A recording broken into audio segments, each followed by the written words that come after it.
আসসালামু আলাইকুম বন্ধুরা, আশা করি ভালো আছেন। মেডিসিনের কথা ইউটিউব চ্যানেলে আপনাদের স্বাগতম। আজকে আমাদের আলোচনার বিষয় হচ্ছে রূপা ট্যাবলেট। আজকে আমরা রূপা ট্যাবলেট সম্পর্কে বিস্তারিত জানব। এর কাজ কী, এর ব্যবহার এবং এটি কোন কোম্পানির ঔষধ সেই সম্পর্কে বিস্তারিত জানব। তো বন্ধুরা, চলুন শুরু করা যাক। ভিডিওটি শুরু করার আগে একটা রিকোয়েস্ট, ভিডিওটি টেনে টেনে না দেখে সম্পূর্ণ দেখবেন এবং যারা চ্যানেলে নতুন তারা অবশ্যই চ্যানেলটি সাবস্ক্রাইব করে পাশে থাকবেন এবং যারা অলরেডি সাবস্ক্রাইব করেছেন তাদেরকে অসংখ্য ধন্যবাদ। এছাড়াও আপনি খাচ্ছেন এমন কোনো ওষুধ সম্পর্কে জানতে কমেন্ট করুন। বন্ধুরা, রূপা ট্যাবলেট হচ্ছে রূপাটাইডিন গ্রুপের একটি ওষুধ। এটি বাংলাদেশের সুনামধন্য অ্যারিস্টো ফার্মাসিউটিক্যাল কোম্পানির ওষুধ। এটি বাংলাদেশের যে কোনো ওষুধের দোকানেই পাওয়া যায়। রূপা ট্যাবলেটের ব্যবহার। রূপা ট্যাবলেট সাধারণত সিজনাল এবং পেরিনিয়াল অ্যালার্জি, রাইনাইটিস এবং আর্টিকারিয়ার জন্য ব্যবহার করা হয়ে থাকে। অর্থাৎ রূপা সাধারণত শরীরে বিভিন্ন ধরনের অ্যালার্জি, চাকা চাকা দাগ, লাল দাগ, সবসময় গা চুলকানো ইত্যাদিতে ব্যবহার করা হয়ে থাকে। এক কথায় আপনার শরীরে বিভিন্ন অ্যালার্জির জন্য এই রূপা ট্যাবলেটটি ব্যবহার করতে পারবেন। রূপা ট্যাবলেটের মাত্রা ও সেবনবিধি। রূপা ট্যাবলেট অবশ্যই 12 বছরের ঊর্ধ্বে বাচ্চাদের জন্য সেবন করতে হবে। এটি একটি করে ট্যাবলেট একবার, মুখে সেবনযোগ্য। রূপাটিডিন রূপা খাবার আগে বা পরে যে কোনো সময় খাওয়া যায় এবং 2 থেকে 12 বছরের বয়সী শিশুদের জন্য অবশ্যই সিরাপ ব্যবহার করবেন।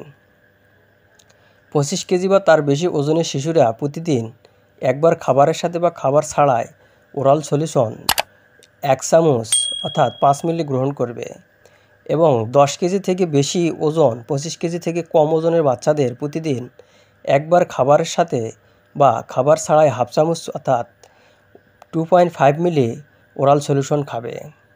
প্রতিনির্দেশনা: কাদের ক্ষেত্রে রূপা ট্যাবলেট খাওয়া যাবে না। রূপাটাইডিন বা এতে ব্যবহৃত অন্য কোনো উপাদানের প্রতি অতি সংবেদনশীল রোগীদের ক্ষেত্রে এই রূপা ট্যাবলেট ব্যবহার করা যাবে না।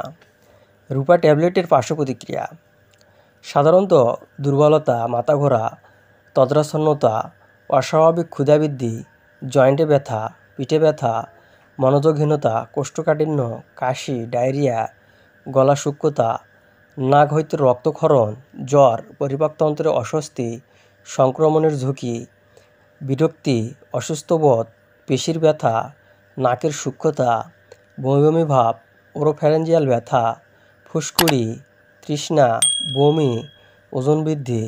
বিরল ক্ষেত্রে দেখা যায় যে বুক ধড়ফড় করা, হৃদস্পন্দন বেড়ে যাওয়া। সুপরিচিত পার্শ্ব প্রতিক্রিয়ার মধ্যে তন্দ্রাচ্ছন্নতা অন্যতম।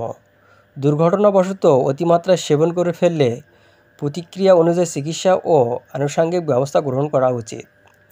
এই রূপা ট্যাবলেট গর্ভাবস্থায় এবং স্তন্যদানকালে ব্যবহার করা যাবে কি না। গর্ভবতী মহিলাদের ক্ষেত্রে পর্যাপ্ত এবং সুনিয়ন্ত্রিত কোনো তথ্য এখনও পাওয়া যায়নি। ভ্রূণের ক্ষতির চেয়ে ওষুধের সেবন উপকার বেশি হলে গর্ভাবস্থায় ব্যবহার করা যাবে। রূপাটাইডিন মাতৃদুধে নিঃসৃত হয় কিনা তা এখনও জানা যায়নি, তাই মাতৃদুগ্ধকালে রূপাটাইডিন সাবধানতার সাথে ব্যবহার করাই ভালো। তো বন্ধুরা, এ ছিল রূপা ট্যাবলেট সম্পর্কে আজকের ধারণা। ভিডিওটি ভালো লাগলে লাইক, কমেন্ট এবং সাবস্ক্রাইব করতে ভুলবেন না।